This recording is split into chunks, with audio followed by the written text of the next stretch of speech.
In Cornwall right now, there are young people with full-time jobs who go home at night not to a flat or a rented room, but to a camper van parked on the edge of town.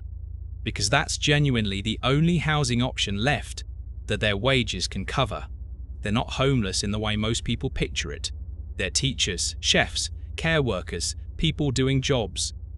Cornwall actually depends on, quietly priced out of the county they grew up in. And here's the strange part.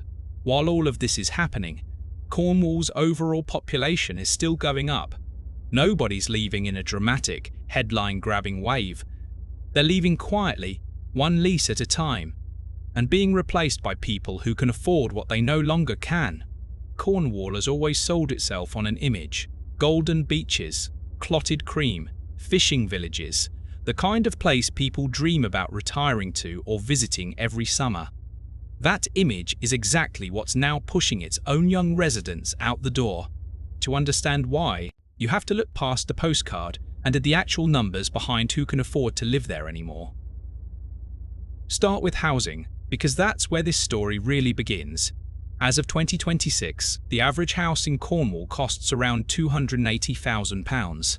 That might not sound shocking compared to London, but compare it to what people in Cornwall actually earn. Average earnings across the county sit at around £35,000 a year, which is roughly 10% below the UK average, and for part-time workers, who make up a huge share of Cornwall's workforce, average earnings drop to around £13,400. Do the maths on that, and buying an average home in Cornwall means finding somewhere between 8 and 10 times your yearly salary, well above the national average ratio for England as a whole.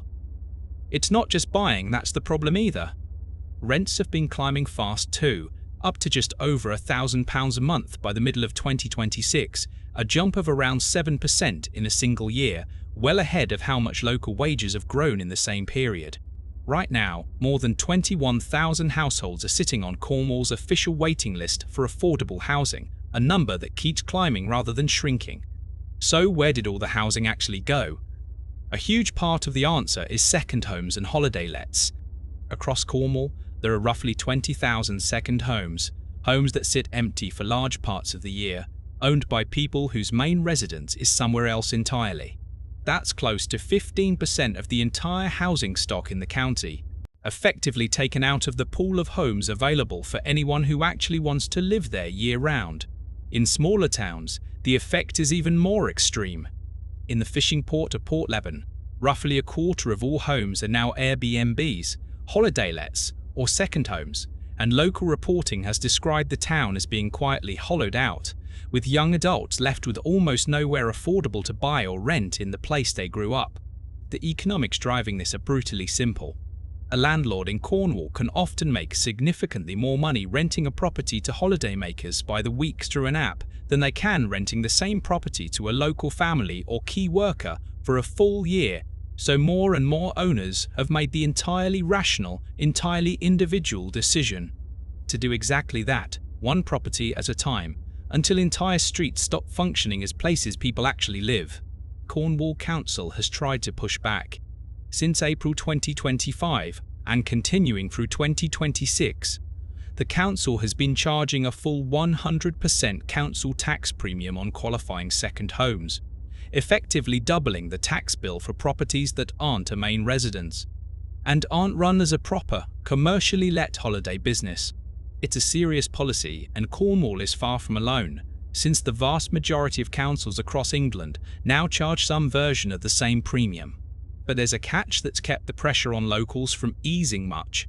Property owners who let their home commercially as a holiday let for enough nights each year can register as a small business instead, paying business rates rather than council tax, and in many cases avoiding the premium altogether. The result is that landlords have every financial incentive to keep chasing tourists rather than renting to residents, and by some estimates, the relief on holiday let business rates cost the country hundreds of millions of pounds a year in lost revenue, with tens of millions of that gap sitting in Cornwall alone. Cornwall isn't taking this quietly, even if the exodus itself is quiet. Anger over the situation has been building for years and has repeatedly spilled out into open protest.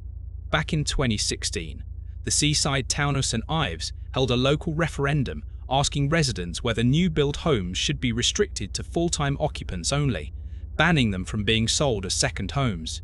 More than 80% of voters backed the ban. More recently, the coastal village of St Agnes saw open protests and hostile graffiti aimed at second home owners as frustration boiled over into direct action. A grassroots campaign group called First Not Second Homes, founded and led by local resident Kath Navin, has been pushing for tighter licensing rules on second homes, planning reforms, and stronger protections against so-called no-fault evictions, which let landlords remove long-term tenants with little notice, often to convert a property into a more profitable holiday let.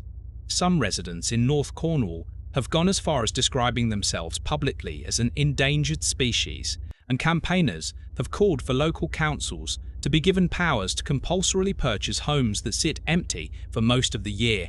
None of these campaigns have fully solved the underlying problem, but they make one thing clear: this isn't a story locals are experiencing passively.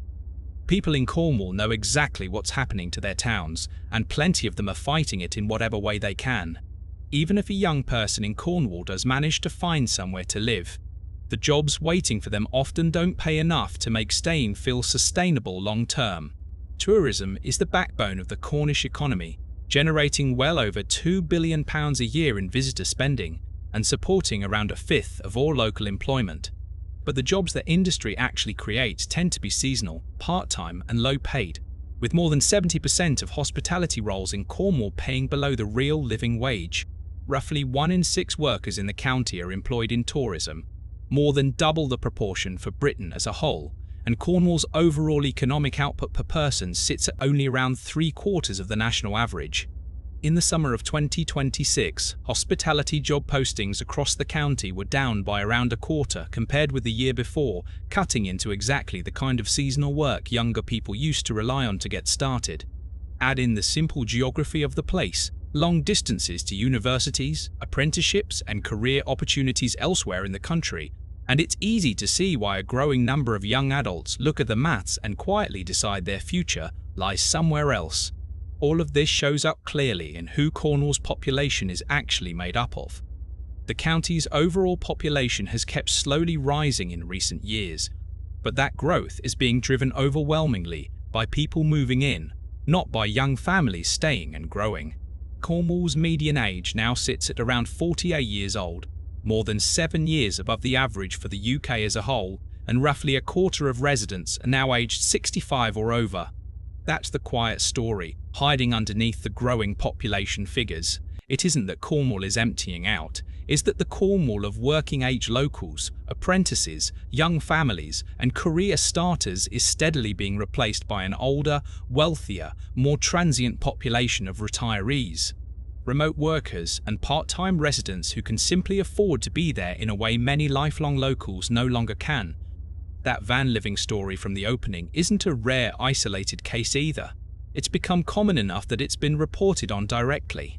Young workers across Cornwall, including teachers and artists whose jobs local towns genuinely depend on, have described converting old vans into full-time, year-round homes simply because renting an actual flat is no longer realistic on their salary. It's not a lifestyle choice in the way van living is often marketed elsewhere, as a romantic minimalist escape.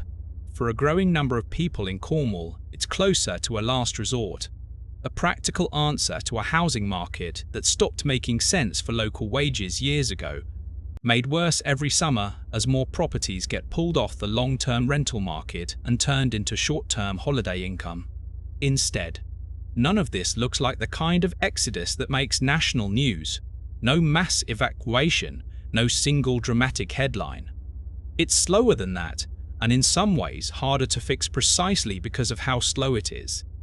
It's a teacher who can't find a long-term rental near the school they work at. It's a young chef who moves back in with parents because a studio flat now costs more than their monthly wage. It's a whole generation quietly working out that the place their family has lived for generations simply doesn't work financially for them anymore, and deciding, one by one, without any of them making headlines individually, to leave. Cornwall isn't disappearing, but the Cornwall that's left behind if this trend continues, may end up being a very different place than the one the people leaving it grew up in.